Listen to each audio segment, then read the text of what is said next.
সম্প্রতি বিশ্বজুড়ে সাড়া ফেলে দেয় চীনের এআই চ্যাটবট ডিপসিক। মডেলটি তৈরিতে ব্যবহার করা হয়েছে উন্নত মানের সেমিকন্ডাক্টর। তবে সেমিকন্ডাক্টর সহ ব্যবহৃত আইপি নিজেদের বলে দাবি করেছেন মার্কিন প্রেসিডেন্ট ডোনাল্ড ট্রাম্পের বাণিজ্য মন্ত্রী হিসেবে মনোনীত হাওয়ার্ড লাটনিক। বুধবার সিনেটের বাণিজ্য, বিজ্ঞান ও পরিবহন কমিটিতে দেয়া এক বক্তব্যে এ ঘটনাকে প্রযুক্তি চুরি হিসেবে আখ্যা দেন তিনি।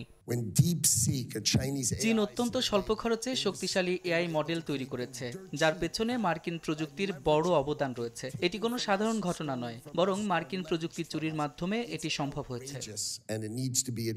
এদিকে ডিপসিক ব্যবহারে নিষেধাজ্ঞা দিয়েছে মার্কিন নৌবাহিনী। বুধবার সিএনবিসির বরাতে আনাদোলু এজেন্সির প্রতিবেদনে বলা হয়, যুক্তরাষ্ট্রের নৌবাহিনী ডিপসিকের এআই প্রযুক্তি ব্যবহার না করার নির্দেশ দিয়ে সকল সদস্যকে ইমেল পাঠিয়েছে। গত শুক্রবার থেকে পাঠানো ওই মেইলে সতর্ক করে বলা হয়, কোনো অফিসিয়াল বা ব্যক্তিগত কাজে ব্যবহার করা যাবে না ডিপসিকের এআই। নিরাপত্তা ও নীতিগত উদ্বেগ থেকেই এই নির্দেশ বলে নিশ্চিত করেছে কর্তৃপক্ষ।